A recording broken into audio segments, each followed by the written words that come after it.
Welcome and good afternoon, everyone. As Media and Law Studies Association and the International Press Institute, we're holding this online panel to discuss the findings of our Free Expression Trial Monitoring Report, which covers February 2019 to March 2020. And I'm Koçak, MLSA Project Coordinator, and I'm here with Scott Griffen, International Press Institute Deputy Director, and Elif Akgül, freelance journalist.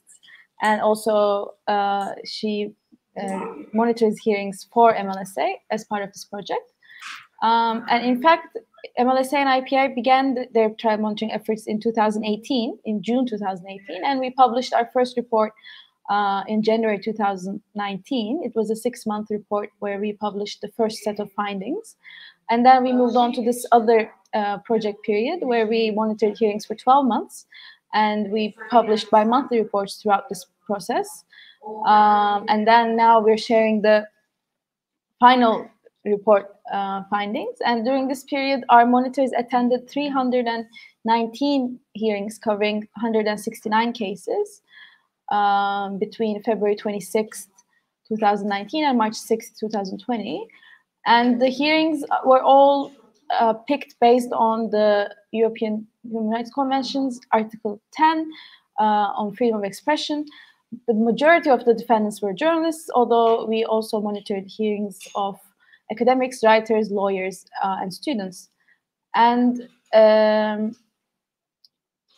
we had 19 court monitors who monitored hearings in 15 cities across Turkey. And the majority was, of course, Ankara, Istanbul, and Diyarbakir. But we also focused predominantly on Kurdish cities as well. So now I would like to give the floor to Scott Griffen to briefly discuss the key results of the trial monitoring efforts. Thanks, Ece, and good afternoon to everybody. Maybe just to add, why did we start doing this project and doing this trial monitoring? It was because we knew that there were a lot of problems in Turkish courts in trials, especially where journalists were on trial, where journalists' basic rights in court were not being respected. Journalists being held in pretrial detention without grounds, severe violations of the right to a fair trial, the right to counsel. So we knew that all of these, we knew anecdotally at least that many of these, that a lot of this was happening, and we wanted to delve deeper into this and come out with some facts and figures and to really see what is the scope of the problem that we have been observing in Turkey throughout the crackdown that began with the failed coup. So I'm just, and as Ece already said, this started actually back in 2018, and between 2019 and 2020, we monitored over 300 hearings, most of them journalists, but also other cases of individuals who were on trial related to the repression. So I'm just going to go through a couple of bullet points of what we found through this trial monitoring. And the first thing is that, which is actually wasn't a big surprise, but it confirms what we feared, was that the majority of defendants that were on trial in these freedom of expression cases were charged with terrorism-related crimes. And that was actually 60% of the cases monitored. So 98 out of 169 cases were terrorism-related cases, which just underscores once again how that Turkey's anti-terror laws are the main and most convenient tool for the government to charge journalists and others using freedom of expression to accuse journalists who are writing critically about the government or other topics of terrorist-related crimes. And this is again shown in the number of convictions. So we had during this period 89 journalists were convicted in these trials, and 78% of these convictions were again for terrorist-related crimes, which tend to be again heavy sentences. And obviously, these terrorist-related cases are also an easy way to smear and to really also change the public perception of what journalists are doing by calling them terrorists. Is something that we hear over and over again, and we think this added to to this harassment of journalists. And what was really concerning, what we found is that prosecutors are also using journalistic work, legitimate journalistic work, which can also be criticism, even criticism that is expressed harshly, as evidence of terrorism. So we found that in 76% of terrorism-related cases, so freedom of expression cases where the defendant was charged with terror crimes, the prosecution relied primarily on journalistic work as evidence. And this is obviously a huge problem, that legitimate journalistic work is not only being smeared as terrorism by public officials in pro-government media, but it's actually being used in court as evidence, and it's being used as evidence that is then used to support convictions. And this is for us obviously one of the biggest problems that we have found, and something that has continued, unfortunately, throughout this project. And just to give you an idea, the most common types of charges we're talking here are usually conducting propaganda for a terrorist organization or alleged membership in a terrorist organization. In some cases, also committing a crime on behalf of a terror organization.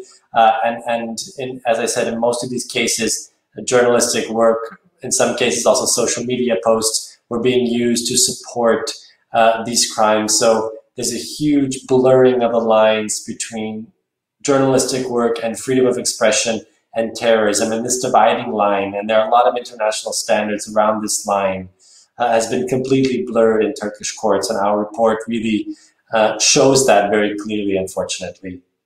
Then we looked at a number of other factors throughout this monitoring period. One of these was the number of defendants being held in pretrial detention, which at one point was scores, well over 100 journalists being held in pretrial detention at different points following the coup attempt. That number fell over time, and at the time we published this report, this final report, it was a fairly small number. But I think it has to be said, this is a very severe violation of journalists' rights. In many cases, suspects were held without proper indictments, without proper charges, for extended periods of time, well beyond what should have been permitted. And I think it also has to be said that although we see a decrease in pretrial detention, this actually doesn't reverse the wrongs that were done to those journalists, which was a severe abuse of their rights. They haven't been compensated for those rights, and I think in some cases, that the psychological damage that was done in those extended pretrial detention periods is something that hasn't been made right. So I think even this finding that pretrial detention has declined, we have to be very careful to see that to see it really as a mixed result. We also looked at courtroom conditions, which have to do with things like space in the courtroom and the treatment of defendants by judges. We saw in many cases throughout this project that judges, for example, appear to violate the presumption of innocence in the way that they treated defendants, in the way they spoke to them, in the way the defendants were brought into court, for example, often handcuffed in violation of the law. Here we also saw, to some extent, an improvement in these metrics. So these actually dropped. At one point, we had adverse courtroom conditions in 50% of hearings, and this actually dropped to 20% at the end of the trial monitoring program. So somewhat of a positive move there. Another point relates to the right of defendants to appear in court on their own behalf. When we began this project back in 2018 and 2019, there was a big problem with the use of SEGBIS, which is a video conferencing system. And in particular, in the eastern part of Turkey, we had a number of cases where journalists, especially Kurdish journalists, were held very, very far away from the place where the trial was taking place. It was an isolating mechanism, and in many cases, they were actually denied the right to personally attend their own trial. And to question witnesses and to fully participate in the trial. And this is for us, a severe violation of the right to a fair trial, not to be physically present. In some cases, we also had problems with the technical aspects of SEGBIs, that even when they were hooked up to this video link, there were technical issues, it didn't work, translation didn't work in some cases if they were trying to participate in Kurdish, for example. So there was, at one point we had a huge wave of these types of problems. This also decreased over the course of the monitoring project. But I think, again, here it has to be said that these SEGBIs issues also came up in a number of trials in which journalists have already been convicted. So I think while we can say that in some cases there's a positive trend in terms of the numbers, we need to look back and say, what was the impact of these severe violations on convictions that have already occurred? And not to simply say, well, the numbers look better. We have a continuing problem with the right to a lawful judge, which is the principle by which every defendant should have a right to appear before the judge who is set forth by law. And unfortunately, in many of the cases that we observed, members of the judicial panel were changed out during the trial. In some cases, for example, in the Osman Kavala case, for expressing an opinion about the case. And this is also not only a material violation of the rights of defendants, but also really negatively impacts the perception of fairness. Because it appears that judges are being changed out on the basis of how they might rule, or judges put in some cases with the expectation that they rule a certain way. And here, this has been actually a challenge throughout the entire monitoring period. And in 27% of cases, actually, we saw that at least one member of the judicial panel was changed out. And in 22% of cases, it was the presiding judge who was changed out. So when you have this type of regular changes in the makeup of the judges, this is something, again, that severely impacts defendants' right to a fair trial. It violates a number of international principles. So this is a concern, and we don't, I think, see a systematic improvement here. And I just want to say also, we in our final report, we sort of had a mixed conclusion about what can we say about the full period that we have monitored. And as I said, there was to some extent an improvement on certain metrics. So we saw a little bit of an improvement in the way that, in the professionalism of the trial, in the way that judges treated defendants. We saw an improvement in the use of SEGBIs, a decline in the use of SEGBIs. But overall, I think it has to be said, and this is our key conclusion in the report, that the judiciary remains heavily compromised in Turkey.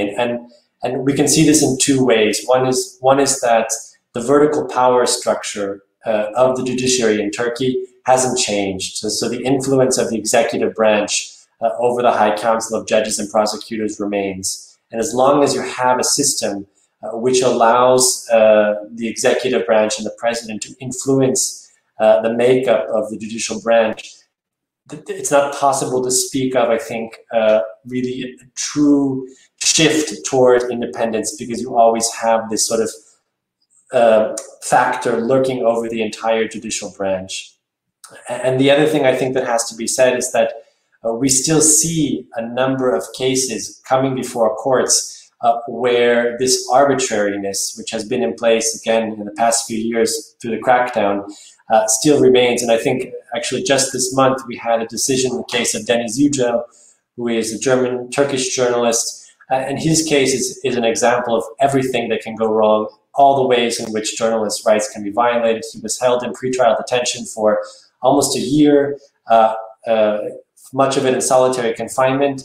There was no indictment in his case until after a year of being behind bars. He was eventually released and allowed to return back to Germany. His trial continued in absentia, and actually the Constitutional Court ruled that his rights had been violated. And despite the ruling of the Constitutional Court, this case went forward, and he was eventually convicted this month and sentenced to nearly 3 years in prison in absentia. But I think even this case is a microcosm of all of these types of violations that we have picked up and it shows that the lack of independence and this arbitrariness is still very much a factor. So I think overall our finding is that while there have been some improvements on certain metrics, there is still the judiciary is still compromised to a very significant degree in Turkey regarding journalist trials. So I'll leave it for there, and then I'm sure we can come back to some of these points later. Thanks. Thank you so much, Scott, for this comprehensive summary of the report. Actually, to add on to your points, I would maybe like to point out that we observed these slight improvements in, for example, the professionalism regarding conduct of judges, also the decreasing number of the pretrial detention, use of pretrial detention and SEGBIS. But these numbers are affected so much by the specific time period that we chose to cover. As Elif will probably also explain, the year that this report covers didn't see that many big profile cases where there are multi-defendants who are in detention. By the time that this report's period began, we have already seen the ending of such big profile cases, and many journalists who have been tried in detention have already been released. But again, this doesn't mean that the prosecutions that we monitored were fair.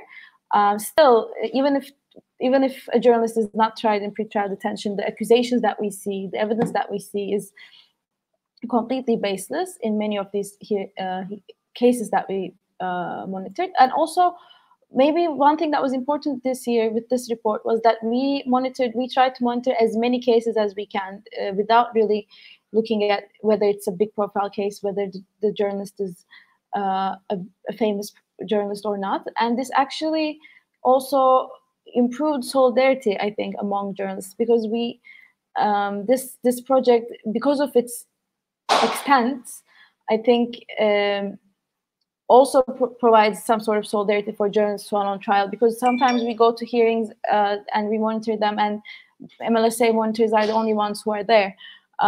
Despite the lawyers, and maybe the lawyer is not there even. So I think despite this being a very, very important analysis and a very important scientific work even, it has even greater value in terms of the archival value that it has and the solidarity value that it has. And one important thing that I think we did in this report was that we included case studies in different categories of trials based on charges. And you explained the terror charges really thoroughly, but one thing that is heavily highlighted in our report is that although the judiciary is indeed quick to link journalism with terrorism, it's the Kurdish media, definitely, or pro-Kurdish media, faces much bigger pressure by the judiciary, because, for example, one article that is used very arbitrarily when persecuting journalists is that is the law about aiding and abetting a terrorist organization without being a member. And this law is used so arbitrarily that even editorial policies or the tone of a newspaper's news reports can be used as evidence for aiding a terrorist organization, and with heavy prison sentences, despite there being any organic connection to a terrorist organization, or despite being any solid or reasonable doubt. But we see that, for example, in Kurdish media, Kurdish journalists this is explained in the case studies that we highlighted in the report as well, they are without exception charged for membership in a terrorist organization, claiming that these journalists who work for Kurdish media outlets indeed work for a terrorist organization. Their presumption of innocence is violated almost immediately.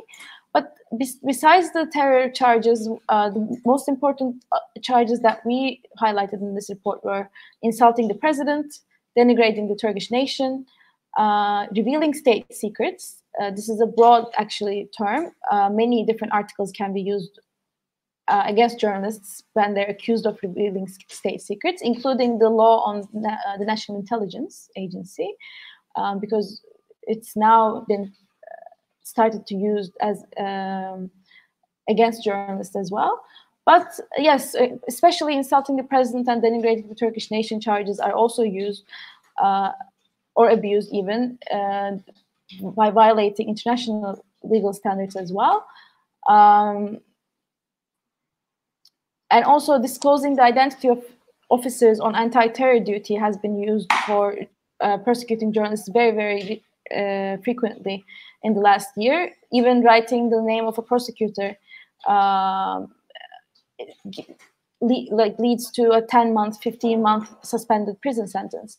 And this, even the fact that whether the prosecutor is a public officer who works in anti-terror duty is questionable. But let me give the floor to Elif now to talk about her insights on maybe why the improvements that we saw in this period were caused by, and also her own experiences in the courtroom as a monitor.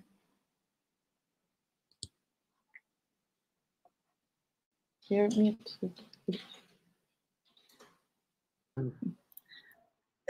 Firstly, I'm sorry, excuse me, because I have really bad internet service today. It has been like this since the morning. Well, I should say that we have been, before the MLSA even funded, when we were talking about this project, we have been already covering the trials, especially the freedom of speech trials, for the past 8 years, or 5 or 8 years, I believe. So we decided to do that. And I should say that the MLSA is the very first group that actually observes the trials systematically and in a plan in Turkey.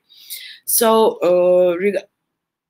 thinking retrospectively till today, we can say that the main reason that we see this positivity in the numbers, that the improvement, as you mentioned before, is the big profile cases has been already ended.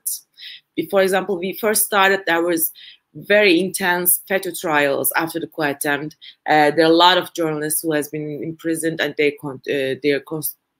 trial prosecution was continued. And also the Kurdish journalists, it's same for the Kurdish journalists. And Italy how can I say, continued for a long time.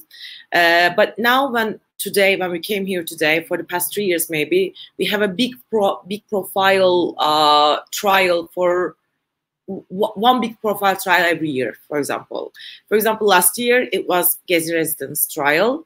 This year it's the MIT members' funeral report trial. It's a very hard to pick this, so it's very, how can I say, very full baggage. So it's easy. That's why it's easy to say that because of this prosecution process has ended, the positivity increased, because we don't have this kind of very highlighted trials. And we should say that because of the political judiciary system as we have, unfortunately, the big profile means that big segment through the commitment to the government. Therefore, the panel courts actually, and also prosecutors' position is much more agitated than the very low profile trials. For example, some of the Kurdish trials, some of them, I can say. When it comes to today, I should say that our presence, besides the lack of the big profile trials, I should say that our presence means something in the courtroom as well. We actually see the change because of it, because we seen that the panel, the judges addressing to the press during the trial, for example, we see that they were asking, who are we, what are we going to do there, where are we observing for, where are we working for example. It didn't happen before. They never actually really cared to ask. And maybe more recently, I should say, for example, 2 weeks ago, there was Mehmet Yakup Yılmaz trial, and the prosecution was continued in the criminal court of first instance, which means that there's no prosecutor and there's no penal court. It's only the judicial court. There's only one judge, and usually in those courts, when they reach a verdict, they just I mean, there's only one judge, so there's no negotiation between the judges. They usually tell, and it was very obvious verdict because the complainant was the Binali Yıldırım, and he already withdrew his complaint, so we were expecting an acquittal. And the judge asked us to leave the courtroom, then wait for a while, like 5 minutes, then we get back, and she said that it's going to be acquittal. So I asked this to the lawyer, and I said that why is she doing it like this? Because it's the criminal court of first instance. And he said, because you are here. I mean, that's actually very visible in that terms, that our presence affecting the continuation of trial. Also, it's affected the, how can I say, all the courtrooms atmosphere regarding the entering the room, the, how can I say, katip, the writer, the recorder, the clerk too. The clerk's approach to the press and the observers, and the panel court's approach to the press and observers. It was very easily to say that it really happened how the judges and the prosecutor is referring and addressing to the defendants as well. For example, with respectively, for example, in Turkey we have in Turkish we have sen and siz, two different pronouns, which is for respectively. The other one is for very informally, and especially in Kurdish trials, we usually really how can I say, largely observe that the judges referring Kurdish journalists or the Kurdish all the defendants very informally, while they were judging very respectively to the non-Kurdish defendants, for example. Now it's really less because we always mentioned that in our forms as well. Regarding the forms, maybe I should say that our forms are very detailed regarding the inside the courtroom and the courthouse. Maybe we actually write down every detail. We have some difficulties in how can I say, technical issues in the form, but mostly it's very easy for you to just seize the atmosphere of the trial. Also, we will plan to, if I'm wrong, just correct me, Ece, we will plan to make much more detailed reports this year, because the violation of the fair trial doesn't start and ends in the courtroom itself. I mean, when we're talking about the SEGBIS and how the SEGBIS system is used for as a violation of the free trial, is because it's actually also sometimes it's a chance to use for, I mean, it's preferable for the defendants as well, for example, because when they are bringing the defendants, if they are imprisoned journalists, for example, if they bring them to the court, it's a very, how can I say, it's a very bad process for them, because they wake up like 5 in the morning. They just make them wait 3 hours on a chair. They just handcuff them, put them in a prison car, which is very close, and they just rode it very long distance. Like, for example, when we're talking about Istanbul, Silivri and Çağlayan's distance is 3 hours if it's a busy, it's a traffic jam. So they just sit in a very close car with handcuffs for 3 hours, then came here and wait in the underground till the trial starts. Therefore, they prefer not to come, so they use the SEGBIS, for example. It's actually make them to not to use their right to be present in the courtroom. So maybe we should really be able to actually add this to our reports, or in a very general term, because it will affect the trial's prosecution. Because, for example, while the Selahattin Demirtaş wants to attend the court, the Ahmet Altan really doesn't want to attend the court, and he was saying that I don't want to get in this process at all. And the other one is the influence of the political system, the government or the municipalities or the mayors during this process. It's very obvious when we are talking about the Mitrax trial, It's very obvious when we're talking about Tunal's trial, a translator, the academic who was prosecuted because he was a translator in the conference, for example, because they were all, how can I say, targeted by high-profile governmental bodies, sometimes politicians, sometimes mayors, etc.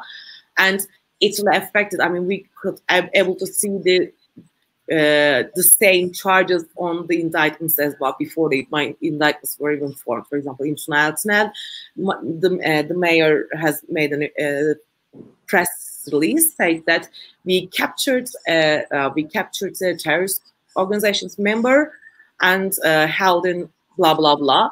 And we see that the first time when he was arrested and detained, actually taken to the prison, the first charge was, because of that, it was a member of a terrorist organization. And when we wait for the indictment, we said that they just dropped the terrorist member of the terrorist organization's member charge and convert it to aiding a terrorist organization, which is also another part, another problem during all the judicial system in Turkey, the call of the aid to the terrorist organization. So when I believe that if we will realize our plan to read this detailed report this year, it will be much more helpful to see the actual environment of this process. So yeah, it's like now it's for me 10 years in courthouse to observe these trials and covering these trials. It's a shame in most of the way. Yeah. But we can say that all the judiciary members, from the securities to the judges, they became much more aware of our presence in the courtroom, in the courthouse even, and it makes them to at least follow some of the rules. But of course, it doesn't abide to judges like, always I give the same name, but Akgül, a very militant, very political judge, who actually very known for not letting the defendant to make his or her defense. So when we know that, actually Scott, I believe, mentioned before, the change of the panel court, the court members' effect on the trial, we can see, we can actually foresee what's going to be the verdict when we see the trial, the judges itself, or the prosecutor itself. When we can see the end of the trial, before the trial, I mean the verdict, when they apply the specific prosecutor to the prosecution. Therefore, it's very political, and it's sometimes we cannot do anything about that. Exactly like you said, and with the example you gave, Akgül, for example, is someone that Scott also mentioned, is definitely seen as someone who is appointed to certain courts to rule in a certain way in critical cases, and this happens a lot. And the report also highlights some specific cases where panels change frequently in very, very late stages in cases, in order for a specific panel to come just to give a verdict in a very controversial case. But Elif, you're right. One thing that is also included in the part that we discussed, the findings of our strategy meeting, which we conducted with lawyers and other civil society organizations that monitor trials in Turkey, is that, and we try to do this even in this report a little bit, but go beyond the courtroom and go beyond the hearings when analyzing such cases, because as you said, like the violations of the right to a fair trial or the violations of the presumption of innocence begin before the first hearing, when someone is detained, when someone is initially arrested, when the indictment is being written, even there are countless violations that intertwine to each other. And also, as you said, either government officials or news reports that defame these journalists who are on trial or who are in pretrial detention influence both the public's opinion and also the court's opinion, even before the hearings begin. So it's important to look at this process as in a more holistic way, I guess, and not, I mean, because it's definitely, like you said, this definitely doesn't happen in the just in the courtrooms, and sometimes the hearings are just done for formality, even, and it's important to see through that. And one thing I wanted to add was the actually, like, there are some case, like the case studies that we mentioned in this report. We also try to highlight some trends that happen. For example, when I mentioned the denigrating the Turkish nation charge, this, like, we see with each operation, for example, each military operation launched against Syria, there was a new wave of detentions all across Turkey, and not just journalists, but also citizens who use social media. Any kind of critical social media posts, tweets, are reason for persecution, are reason for even detention. And we see, as part of these operations, very, very large, what we call in Turkish, bag trials, where there are multi-defendants in which journalists are added. And whether this is insulting the president, inciting the public to hatred and hostility, terror propaganda, it varies. But usually journalists sometimes get mixed up in these trials, which even makes us methodologically harder for us to monitor these trials. For example, if there's 30 defendants in a case and only 4 are journalists, it really, even with the form that we use to monitor these hearings, which I will also talk about a little bit, it makes it hard. But also, one thing that we highlighted, for example, in the case studies, which I find important, is the pressure on financial and investigative journalism, because it has a rather unique quality in Turkey at this time, because, I mean, mostly, despite insult and libel charges, these finance journalists don't really face terror charges or sometimes even criminal charges, but they face huge financial reparations filed by big companies in Turkey. So this happened with Paradise Papers reporting done by mostly Pelin Ünker, but also Çiğdem Toker, famous investigative journalist who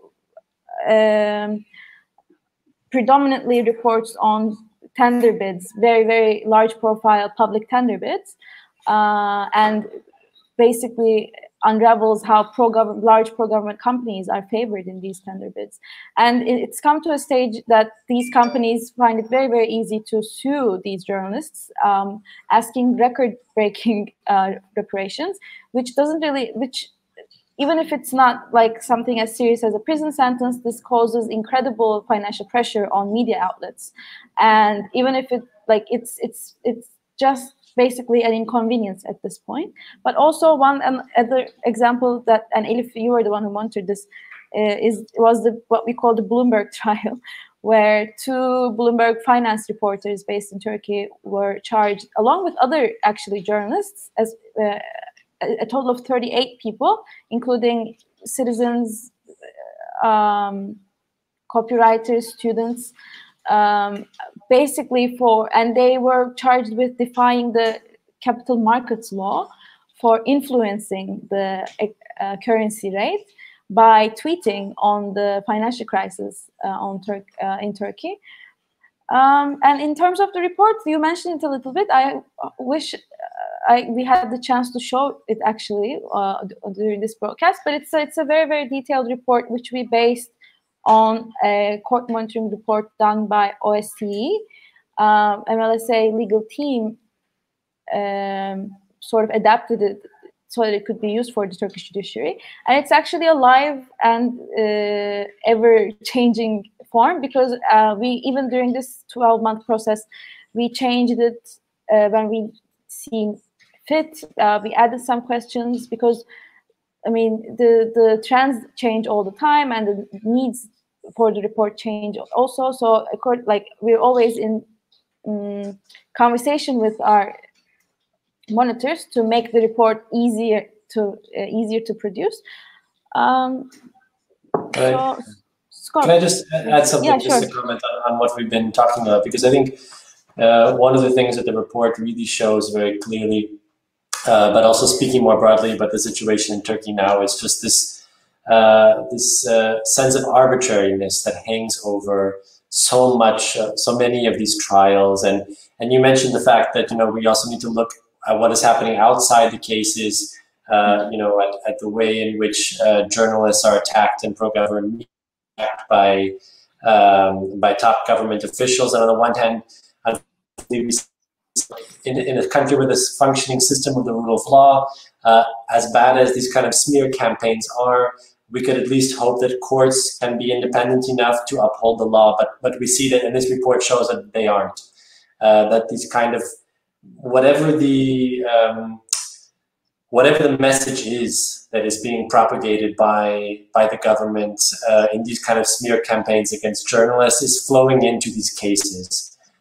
Journalists are being smeared as terrorists, and evidence, and their journalism is then being used in the trial against them as evidence of terrorism.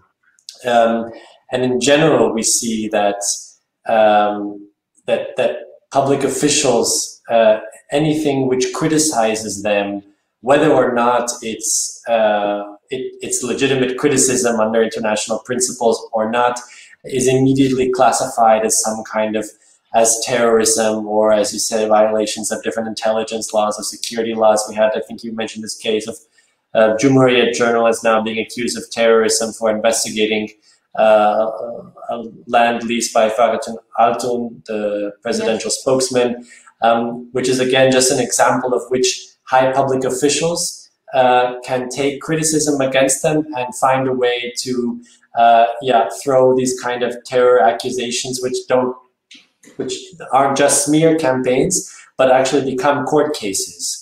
And again, which just shows the extent to which the judiciary is being steered. And it doesn't necessarily mean that someone is whispering in the ear of a judge to rule in one way or the other. I don't know if that's exactly how that's happening, but we can see that the way in which the rhetoric is being used influences the outcome of these trials and across the board. And to see in other cases, actually, even when journalists are released, we can still see that there are other considerations at play. Just to give an example of when IPI and a number of organizations and the journalist is represented by MLSA, Idris Saylan at the Strasbourg court, when we began to bring these arguments in favor of why this case should be heard without having completed the entire, without going through the justice system up to the Constitutional Court, bringing arguments as to why the European Court of Human Rights should hear a lot more cases from Turkey, even though they haven't gone through the whole system. All of a sudden, he was released.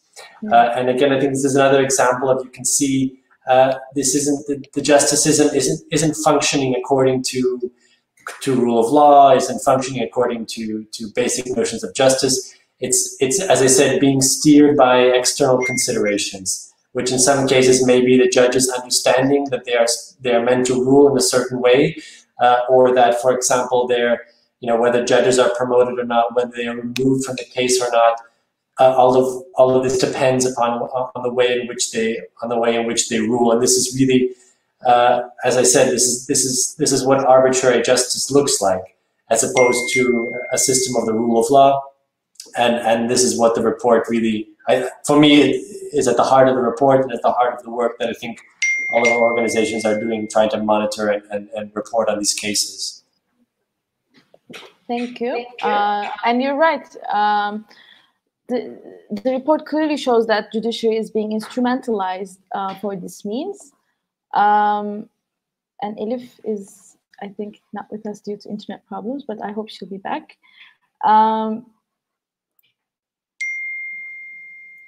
So yes, this is true, but we also see this not just with smear campaigns, but also there are many journalists who have recently been claiming that these kinds of lawsuits have become incredibly unforeseeable, and this arbitrariness also puts a great pressure on journalists, and who clearly even say themselves is that they're prone to self-censorship now, because, or they refrain from looking at certain news stories. They refrain from investigating certain stories because they don't know which public official will be filing a lawsuit against them. And you're right, maybe someone is not whispering anything to a judge's ear, but this definitely affects the process. One thing I want to say before we end this session is also that it's for me, like the big part that we do as IPI and MLSA together is actually composing of that report, because MLSA, yes, organizes the trial monitoring process logistically here in Turkey, but then one of the biggest parts of compiling this report is analyzing the data, compiling the data, analyzing the data, categorizing it, and trying to make sense of it. And that is a very important work. And this is important work for civil society across Turkey, not just for journalist cases, but in many different categories as well. Women's organizations, LGBTI organizations, labor organizations, they all do these kinds of monitoring efforts in order to fight impunity and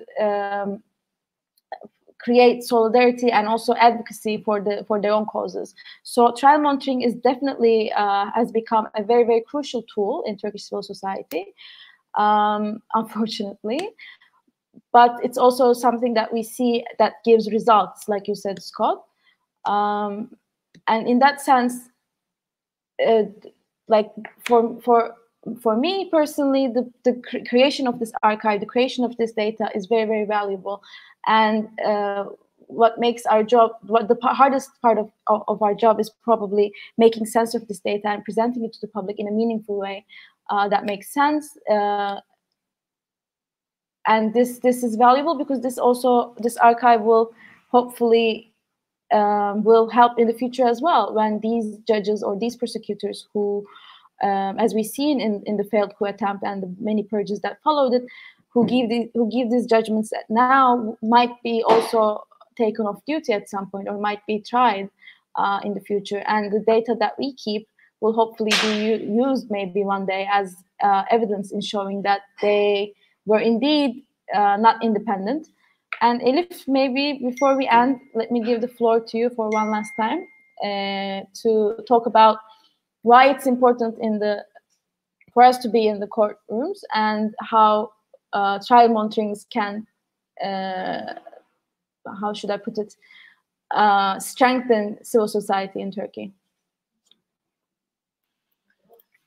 Well, actually, you have, as you have mentioned at the beginning of the panel, we should say that our presence in the courtroom actually creates a good sense of solidarity. I mean, especially when it comes to the Kurdish journalist trials, we saw that most of the time no one is observing or no one is even covering the trial. So these people are feeling very lonely that way, and no one cares. Because if Can Dündar is on trial, everyone is covering it, everyone is observing, everyone is there to show their solidarity or their, how can I say, themselves.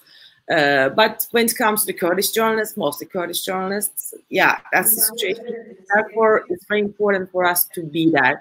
Actually, also, the other one is important to, as I have mentioned before, because of the court, because when they see us now they see us actually. They ask us who are we? They ask us why are we doing, where are we doing this for example. So it's really it makes our work very visible. So when we are contacting with the lawyers or with the family or with the journalist herself, it really helps putting our case or making dialogue or receiving documents in some ways. Well, the other part, when you say that the civil society, how it's going to strengthen the bond, actually, as I believe that we are the only one who is observing, like the freedom of speech trials are the only ones, which has been observed by very systematically. Otherwise, there's only one project, Faili Belli, which is for human rights violations. It's the Havlamerk is I don't know the English word name of it. Their project, and it really needs to be observed when it comes to the femicides. Now it's actually the very highlighted topic, very strong topic in Turkey. It's very important to observe femicide trials, for example, because there are a lot. I have been also covering some of them, and it's very easy to how the right to free trial actually helps to create the justice at the end of the hearing, to, how can I say, enlighten the incident and you know, showing the truth itself. So it's a lack of monitoring in Turkey when it comes to femicides or the hate speech trials, but I believe that it's going to be an example that we have in the, because as I've said at the very beginning of my word, we were the first ones who started trialing, monitoring these trials systematically and in a project in Turkey. And it's really make an example for a lot of civil society organizations as well, and they followed our lead. So good work. So thank you, Scott and Elif, for being with us today. And our free expression trial monitoring report, the final one, can be found on both MLSA's and IPI's websites. And we invite anyone who's interested in the topic to give it a look. It's, I'm sure it will give great insights to anyone who's interested. And thank you. Thanks a lot. Thank you, Ajay. Thanks. Thank you.